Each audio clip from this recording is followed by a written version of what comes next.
नमस्कार दोस्तों, कैसे हैं आप लोग। मैं पुष्पेंद्र स्वागत करता हूं आपका एक बार फिर आपके अपने चैनल सैलरी ज्ञान और इन्वेस्टमेंट में, जहां मिलती हैं आपको सैलरी और इन्वेस्टमेंट से जुड़ी सारी जानकारियां।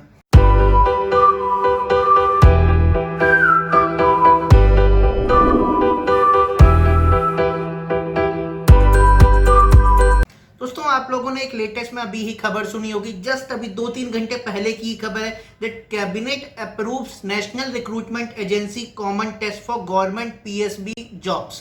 जी हाँ दोस्तों, यहाँ पे क्या हुआ है, आप सभी लोगों ने ये वाली न्यूज सुनी होगी। नहीं सुनी है तो मैं आपको बता रहा हूँ, बहुत ही शॉर्ट में आपको बता दूंगा। आपको और जगह आपको हो सकता है आधा घंटा लग जाए, आप आधे घंटे का वीडियो देखते रहे और जो इसका क्विक अपडेट है वो आपको पता ना लगे और आपका आधा घंटा भी वेस्ट हो जाए। मैं यहाँ पे सिर्फ आपको क्विक अपडेट देने वाला हूं, बहुत ही जल्दी, बहुत ही शॉर्ट में सारी चीज बता दूंगा कि हुआ क्या है।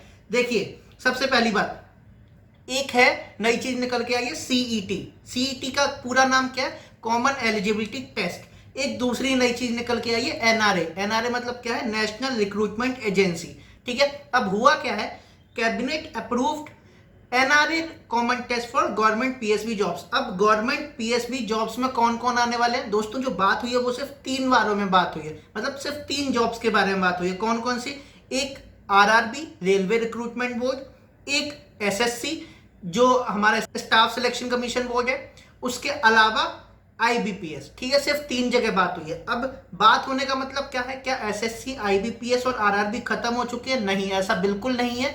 बस हुआ क्या है कि ये जो अपने अपने पेपर कराते थे, जैसे आईबीपीएस क्या कराता था, बैंक के लिए पेपर कराता था।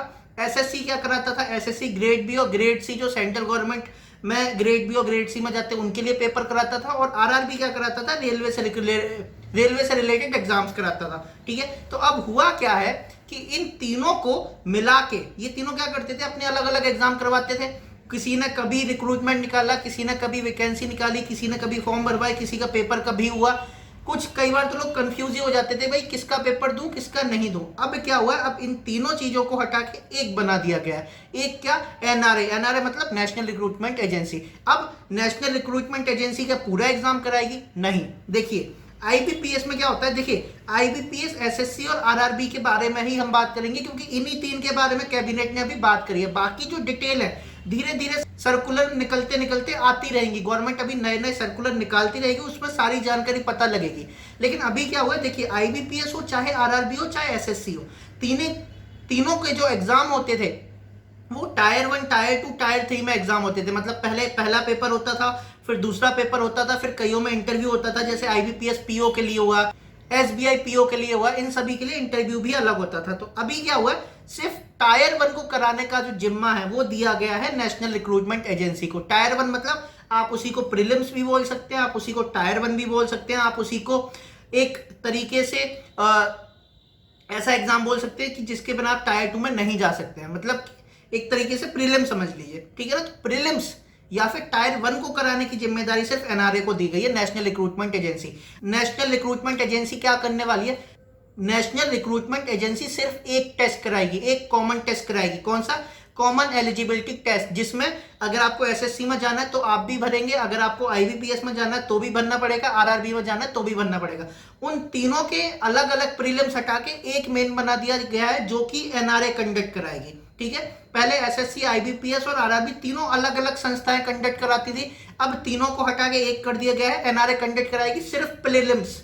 मेंस सेम बोर्ड ही कराएगा। अगर आप एसएससी में जाना चाहते हैं तो एसएससी कराएगा एग्जाम, अगर आप बैंक में जाना चाहते हैं तो आईबीपीएस कराएगा, अगर आप रेलवे में जाना चाहते हैं तो आरआरबी कराएगा। सिर्फ प्रीलिम्स की ये जो भाग दौड़ होती थी, भाई 3 पेपर देने हैं, एक पता लगा आरआरबी का पेपर इस जगह आपका सेंटर आया, दूसरा इधर आया, तीसरा इधर आया, आदमी इसी में ही खो जाता था, स्टूडेंट इसी में ही परेशान हो जाता था, पैसा अलग लगता था, उसके बाद हर एक का फॉर्म भरना पड़ता था, उसका खर्चा अलग होता था।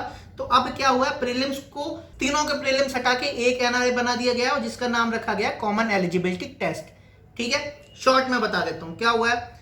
अब आईबीपीएस का जो टायर 1 होता था, एसएससी का जो टायर 1 होता था, रेलवे का जो टायर 1 होता था, वो अलग अलग नहीं होंगे, वो सिर्फ एक पेपर होगा। और ये कब से होगा, 2021 से होगा, 2021 के पहले नहीं होगा, ये उसमें लिखा हुआ है। ठीक है, अब कौन कौन सी जानकारियां अभी आनी बाकी हैं। पहली बात, जो ये सीईटी होने वाला है, कॉमन एलिजिबिलिटी टेस्ट, इसका जो सिलेबस है वो कितना है वो अभी तक नहीं आया।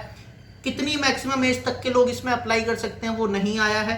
कब इसका पेपर होगा, किन किन जगहों पे पेपर होगा, कितने डिस्ट्रिक्ट बनाए गए हैं जहां पे एग्जाम हो सकता है, कितने सेंटर्स बनाए गए हैं, ये सारी जानकारियां भी आनी बाकी है।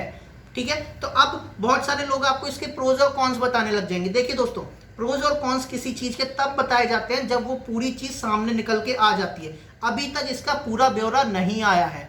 जब तक पूरा ब्यौरा नहीं आ जाता है, आप किसी भी चीज को सही मत मानिए। चाहे कोई आपको प्रोज बता रहा हो, चाहे कोई आपको कॉन्स बता रहा हो, मैं भी आपको प्रोज और कॉन्स बताऊंगा, लेकिन पूरी इंफॉर्मेशन आने के बाद।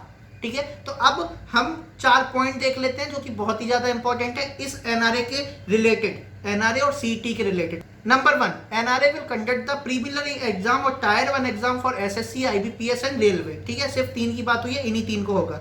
जो ग्रेड बी और ग्रेड सी के लिए एग्जाम कराया जाएगा वो सीईटी एनआरए लगभग 12 लैंग्वेज में होगा। जी हाँ दोस्तों, कौन कौन सी लैंग्वेज हैं ये अभी नहीं निकल के आए, ये सिर्फ ये बताया गया है कि 12 लैंग्वेज में एग्जाम अब होंगे। सिर्फ 2 लैंग्वेज में, मतलब हिंदी इंग्लिश में नहीं होंगे, 12 लैंग्वेज में एग्जाम हो सकते हैं। सिर्फ ये प्रीलिम्स, आगे की बात नहीं कर रहा हूं। आप लोग कंफ्यूज हो सकते हैं कि सारे एग्जाम एनआरए कराएगी, नहीं, सिर्फ प्रीलिम्स और टायर 1 एग्जाम ही एनआरए को कराने के लिए दिए गए हैं। ठीक है, अब नंबर 3, जो सीईटी का स्कोर होगा, कॉमन एलिजिबिलिटी टेस्ट का जो स्कोर होगा, जैसे गेट का स्कोर आता है, गेट का एक स्कोर होता है, वैसे ही सीईटी का एक स्कोर आएगा।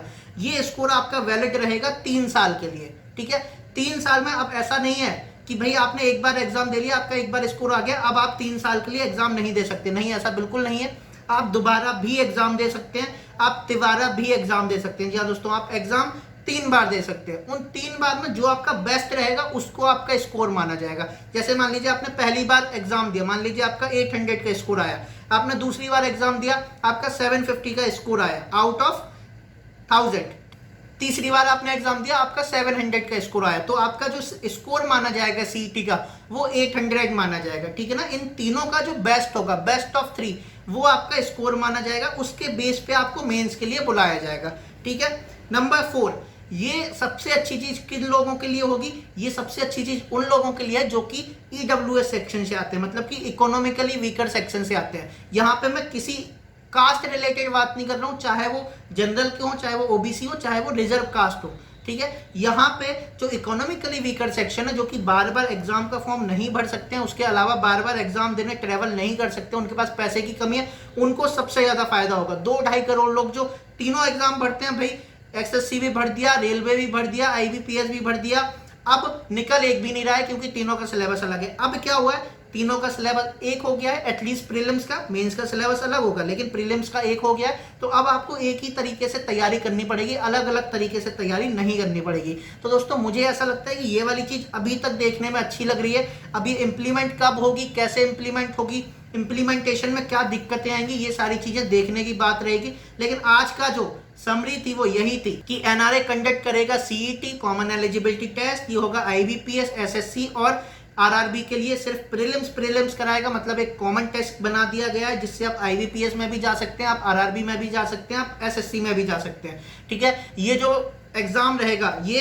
एग्जाम का जो स्कोर रहेगा वो 3 साल के लिए वैलिड रहेगा। अब 3 साल में भी आप दोबारा से एग्जाम दे सकते हैं, आपका जो बेस्ट ऑफ 3 होगा वो आपका माना जाएगा।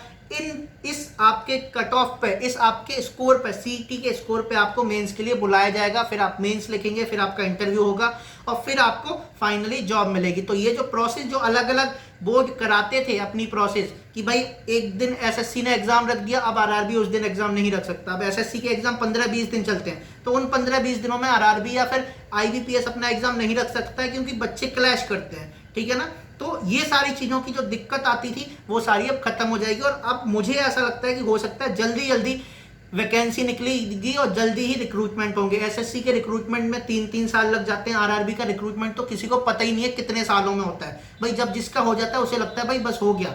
तो इसलिए ये सारी जो डिले होता था, ये सारी चीज मुझे ऐसा लगता है कि आगे चल के कम हो जानी चाहिए अगर ये चीज सही से इंप्लीमेंट हो जाती है तो दोस्तों ये थी वीडियो, ये था आज का नॉलेज। आपको समझ आ गया होगा, आई होप आपको समझ आया होगा। अगर आपको वीडियो पसंद आया तो वीडियो को लाइक जरूर कर दीजिए, चैनल को सब्सक्राइब कर दीजिए और देखते रहिए सैलरी ज्ञान और इन्वेस्टमेंट। आगे फिर मिलूंगा एक नए वीडियो में एक नई नॉलेज के साथ। तब तक के लिए बी हैप्पी, बी मोटिवेटेड। नमस्ते।